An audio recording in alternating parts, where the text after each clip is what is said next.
Hi, in this video I'm going to show you FTP, which is File Transfer Protocol, and a free FTP program, which is FileZilla. And why would you need File Transfer Protocol? Transfer Protocol moves your files from your local system to your remote host server where your files are at and your website is located. So the first thing we're going to want to do is go up here in your search box, or however you search, go through Google or whatever, and just type FileZilla and do a search. And the very first thing that's going to come up is FileZilla, the free FTP solution. So you click on that and you'll see two buttons here. One is download FileZilla client and the other is download FileZilla server. Now today we're going to deal with client. The server would be if you wanted to FTP from another computer on your network, you would want to install a server, or if you're on the internet as a machine and want to make a FTP server. So we're going to deal with FTP client right now. So you click that link right there for FTP client, and it's going to give you various places where you can download. This is going to be a zip file. So I'm assuming you have a way to deal with zip files. If you don't, I will make a video on that, and that'll be in another issue of another video that I'm doing. So anyway, you'll click that link and you'll wait. It says your download will start in however many seconds. And actually this one is not a zip file, so you don't have to worry about zipping or any of that. So you've chosen to open a file which is binary, blah, blah, blah. I'm going to click this save the file, but I've already installed FileZilla, so I'm probably, yeah, this is going to ask me to save it. So I'm going to save it in this location right here. And it will save. And then when your download is complete, you either go to the location on your hard drive, or if you're using Firefox like I am, you can just double click this right here. And then it's going to ask you if you want to run this.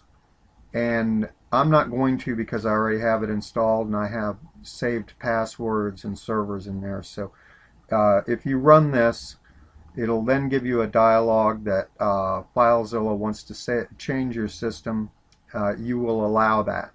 So anyway, I'm going to go ahead and cancel out of this since I've already done that install. And now I'm going to go ahead and open the FileZilla program, which I actually already have it open, but I'll close it and I'll show you that you'll go into your start menu. Now I've got it right up here, but if it doesn't show up there, just go through here and look down until you see FileZilla FTP client.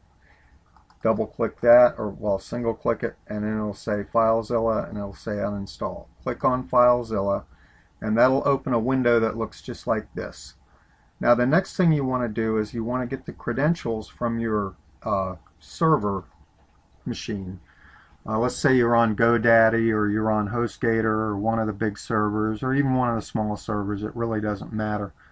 So up here in the upper left hand corner you'll see a little box like this, and when you mouse over it, it'll say open the site manager. So if you want to save a site, you open this box and save it in there. If you don't want to save the site, you just simply enter the information across here. It'll take you there, but it won't save it. So we're going to deal with saving a site, so we're going to open the site manager right now. Now one of my servers is located on a machine called keys-homes.com. I'm not even sure if I've got anything going under that name, but what you'll do is you'll put your domain name in here. No www or anything like that, just your domain name, .com, .net, .cc, whatever your domain name is there. First the name and then the .dot extension. Then you'll want to go down here, and the login type will say anonymous, but you're going to select normal. And then you put your username right here, the username that's provided by your web hosting service, and then right under that you'll put your password. And for obvious reasons I'm not going to display my password, and it's not going to display yours. So the next thing is if you've got everything done correctly, oh, and you'll also name it because it's going to come up with new sites. So what you're going to want to do is when that opens up, you'll name it, or if it says new site, you can always click rename and then rename it. But that's okay, we're not going to rename it. So we're gonna say connect, and if we successfully connect, it's going to go ahead and save us. And next thing you know, you're in your server root file. Now with FileZilla, on your right is your server, on your left is your local machine. So this is my local machine right here. So to navigate up or down, you would just simply click the top box if you're not in the base directory, and it will display up in the left hand side here what directory you're in. Now I'm in C downloads, so I'm going to go all the way back up to C. So you'll see this is probably about how it'll start, or it might start out in your account or whatever for your user on that machine. But I'm going all the way down to the base root of C, and I've got a folder here called downloads, and I've also got my websites in their own folders. So if I wanted to, let's say I'll do websites, because that's where my websites are. They're in a folder that I've called websites, and one of my folders under website is cook this, which is on that server. So I'm going to go to cook this, and I can see all of my local files exist right here on the left. These are the files that I have on my local machine. Now if I go to the right, with this particular host, you have to navigate to either www or public HTML. On some hosts you don't have to do that. For example, GoDaddy will take you right into the HTML directory and you can't go up to this directory. So I'm going to click public HTML, and that's going to take me into my file manager on the right side. This is my server, my remote server, where I want the files to exist. And this is my local server over here, where I have my files that I've written that I'm ready to put up to my remote server. So I already have all of my files in place, and I don't really want to overwrite those. So what I'm going to do is, in this case, we're imagining that I'm still in those files, but I'm just going to find a file that's not going to affect anything. So let me go back up to my C directory and do downloads. So if I wanted to upload an entire folder, all I would need to do that is to just click on the folder in my local machine. I'm going to open this folder so you can see what all's in here. But you can see there are a bunch of files in there. If I only want to upload one file, I'll find the exact same location here. If I want to upload this under, say, this calendar directory, I don't even know what that is. If I wanted to upload it under the calendar directory, then I would just go into the calendar directory exactly where I want to upload it. But if I want to upload an entire directory to my server, which I want to do in this case, I'm going to upload Easy Populate for Zencart 1.5 because it doesn't exist on my upper server. So I would right click this, and I'll see some options down here. I can add these files to the queue, or I can upload them, or I can enter the directory, which I did by double clicking on that. So I'm just going to click upload, and you'll see that down here on the very bottom it'll give you a status of what's going on. How many successful transfers you've had, how many failed transfers, and how many are in queue to still be transferred. And in this case, there's 44 files, so the queue is now empty, and there's no failed transfers. Now, to see this file over here, it's over here now, but sometimes what you have to do is go up here and refresh the file and folder list. So you can do a refresh like so. Now if you don't want that file over here, or if you want to download that file back over to here, for example, I'm going to delete this on my end here so it no longer exists. It's going to ask me if I really want to delete it. Yes, I really do. So now I'm going to do it in the reverse. So I'm up on my server, and let's say that you've done everything on one machine, but you want to transfer it over to another machine so that you can work on it on the go, for example, on a laptop, or if you've done it on a laptop and you want to open it back up on your desktop. You just go into this FileZilla program, and in order to download a file, you do exactly the opposite. You go to the file on your server, and you just click download, and it will then move it over to your basic machine. So all you have to remember, especially in Windows, is if you right-click any directory or any single file, you navigate to the location that you want it on your local machine, and you navigate to the location that you want it on your server machine.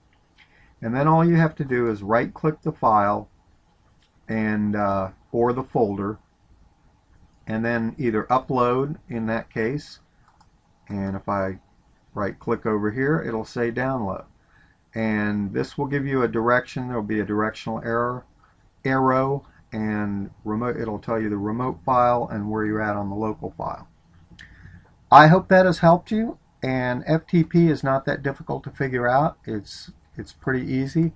Nice feature about this is with your site manager, if you work on multiple sites, you can save all of these sites, and each site that you save will have their own entry, and then you can very quickly go to them. Another thing I'm going to do is I'm going to go ahead and go to one of my other servers, and I'm going to show you how you can actually open multiple servers.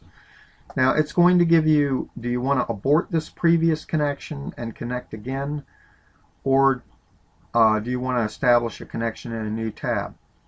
When you're very early to FTP, I would be careful with this, and I would abort the previous connection and establish in a new tab, or yeah, abort the connection and establish it where the current connection is. But if you're pretty advanced and you're not going to get lost, I'm going to do this in a new tab and show you how that works. So essentially you have tabs up here, and this tab is one server and this tab is another server. And you can have completely different files on this side to match up what you're doing on that side, and different files on this side to match up what you're doing on that side. So, but the problem with this is if you have two servers open, you could inadvertently be in the wrong server because they tend to look pretty similar to one another from the base root. You could potentially be in the wrong server and send the wrong files up and overwrite something on the wrong server. So I don't recommend, unless you're pretty advanced at what you're doing, I don't recommend having multiple servers open, but it is an option, so just wanted to point that out. Now the other thing is the quick connect. I use a local FTP, so I can do the 192.168.2.8 and port 2121. And this particular, let me open up my device here. This goes to my Android. I've done a video on the Android called Well FTP, and this way I can reach my Android device, and I'm going to go ahead and quick connect. I'm going to abort this previous connection and connect to that. Now in this case, since it's on a local machine, I don't need to use passwords or anything. I can just go in anonymously. And this allows me to get into my Android device, and for example, I can go into my camera and I can download all of my images and video right into my editing software if I want to do that.